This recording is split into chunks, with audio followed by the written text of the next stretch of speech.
Proteas are set to embark on their next quest to seal a place in the ICC Test Championship final when they take on England in that 3-match Test series starting on Wednesday at the iconic Lord's Cricket Ground.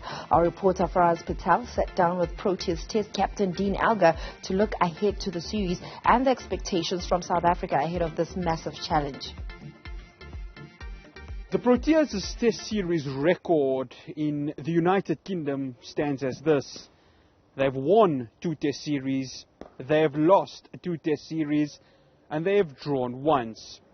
So heading into the upcoming 3-match Test series, it's all to play for of who can take advantage of dominating in England.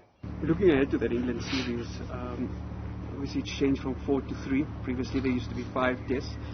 You're coming up against the England team just like the Proteas, where there's a transition phase that is happening there. We mentioned earlier on about Brendan McCullum, but Ben Stokes, because he would have learned from Joe Root and of course previously Alistair Cook. When looking at this England team, what stands out from the England team now that defeated New Zealand and of course drawn the series against India, to the team that was absolutely humiliated in the Ashes Down Under? I think mentally they're playing the game differently. They obviously take in the ultra-aggressive approach with a few guys leading that charge. Sure, they've got a lot of experienced guys around, but in saying that, they've got a lot of inexperienced guys as well within their side, a little bit like our team as well going forward. But yeah, I don't like to look too much into other opposition's sides and the way they're going about things. I'm purely based on our performance model as the Proteas Test side, and that for me gets me out of bed in the morning and makes me hungry to go out and perform and make this team better and leave it in a better place going forward. So yeah, I'm not too focused on the opposition. I'll focus on the opposition once that time comes, when you do like individual strategy, game plans and stuff. But there's still time for that. For me, it's about looking forward as how we can improve as the Proteas side.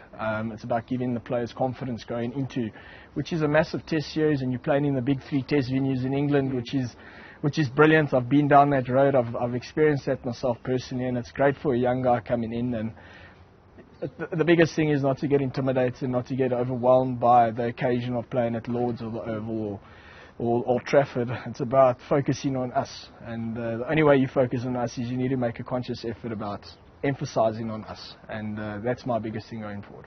And you're coming up against 2 bowlers who have been there for quite some time. Yeah. James Anderson, Stuart Broad. I mean, you've played them so many times. I mean, once in England, twice in South Africa. What is it about their longevity that makes them so special? Because you see that James Anderson still swings the ball. Stuart Broad still has that line and length. I mean, coming up against them, what makes them such special bowlers? I think they're hungry to play for their country. Obviously, they only play in one format, where maybe they were hurt being left out in the other formats, and now they want to basically give everything for the one format that they're playing now. Obviously, they're a little bit older. They know their game inside and out. So I think their pride and hunger to play for England is pretty special and unique. So yeah, I'd like to tap in that. It's again, I'm not thinking about the opposition really. Let's talk more Proteas and obviously not focus on the opposition. Playing in England, of course, demands something different. When you look at the players that have come in, of course, the likes of Keegan Peterson, Ryan Rickleton, the top order has changed over the last few years for you guys. The middle order has changed over. There's no Temba Bavuma. How do you as a captain approach it from a tactical perspective when you arrive on match day to make sure you get the maximum out of the team, especially in grounds like Old Trafford, Lord's and the Oval, which are historically not just great grounds, but they test you physically, especially when the test goes past day 4? Yeah, I mean, it's not foreign territory for us. So we've experienced that we've had like a lot of new faces now over the last few years. So for me, it's not an unknown zone that I'm going to be going into. I think players need to understand and realize now they need to take the opportunities if it comes their way. We don't have the luxury of having 10 batters waiting in the wings. The guys need to ultimately take the opportunities, respect and appreciate the environment they're in, which I'm pretty confident they do already. But they need to focus on the team. The biggest picture is focusing on the side going forward. I think if they approach it selfishly and they look after themselves too much, the environment's not really going to have them around for too long. But the guys need to respect and understand the environment that they're in, and they need to know that we'll do anything to try and make them comfortable, fit in, feel happy within that environment. But yeah, it's obviously another challenge for us. Test cricket is the ultimate challenge test. That's why they call it a test, because you test in all areas of the game. It's not just the physical, it's the mental side of the game, and trying to play the game for 5 days better than your opposition is not easy. So yeah, there's a lot of juggling parts with regards to a team dynamic when it comes to that. But guys need to take their responsibilities going forward. And how important is it having Mark Boucher? I mean, somebody that you've had as a head coach at the Titans, but also now on a national level, to tap into his knowledge, because he's got so much of knowledge of the game, and he's been there, done that, he's experienced the highs, he's experienced the lows. Just having him as a head coach, how important is that also? No, huge. As you've mentioned, he's been there, done that, got the T-shirt a couple of times. Mark and myself have got a very unique relationship. You mentioned about him at the Titans, being coach here, and I know how much how much value he has to add within our setup. I think we're going to get the best out of him now, because a lot of things have been settled, and that cloud above his head has moved on now. So I think he's got a lot to give still within our environment, and it's up to me to obviously try and get everything out of him before he leaves for one day. And it can only benefit myself as a captain. It can only benefit our players going forward. Relatively young, but yeah, his knowledge is like it's extreme, and I think he's already like forgotten things along the way because he's been around for so long. But it's up to me to try and tap into that and utilize him the best that I can, and ultimately it's just to improve our team, our environment going forward. I'm going to touch on the leadership aspect of it in a bit, but just on the question of Temba Bavuma, of course, he's not going to be around. You speak of unique relationships, and you and Temba have a unique relationship.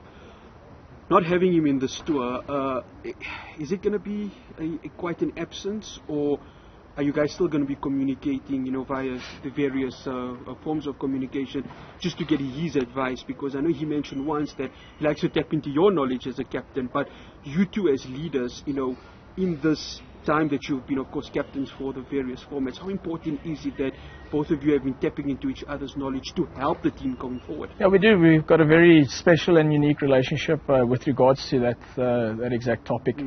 Having him not on this tour is a shame for him, because he's really showing signs of becoming a really, really established international cricketer.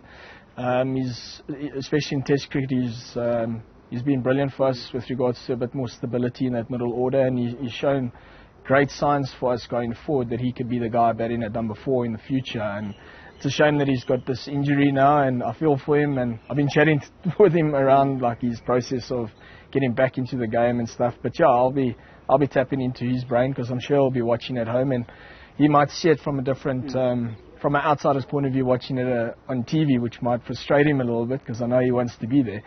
But yeah, I'll definitely be utilising his knowledge, even though he's not with the group. The England series, of course. What would be, I know you want to win all your series, but if you can come out of there winning the series, but also playing well, that would give you satisfaction, won't it? Knowing that these players, these new players that have come in, are starting to show a sense of maturity when they can tour places like England, India, and Australia, and can come out being much better players. No doubt. I think our history of touring against England and Australia has been a very, very successful one. We've had a lot of series wins on the road against those countries. So I think from a legacy and history point of view, we're always going to be under pressure as a South African young group now. But I mean, that's our foreign territory. We've been under pressure now for the last 4 or 5 years as a group. So I'd like to think we've kind of settled that, and we know that we need to go out and we need to perform and we need to win. And I don't play to lose. I definitely wasn't born a loser. I want to win and I want to be successful. I want other guys to have success as well. And ultimately, that's how the environment is created and complemented. You need to play a certain way to give yourself the best opportunity to have success on your side. If you don't give yourself the best chance, then that doesn't sit well with me. But yeah, it's an exciting journey. Trust me, it's a journey that that has been an eye-opener for me, and yeah, looking forward to the next year.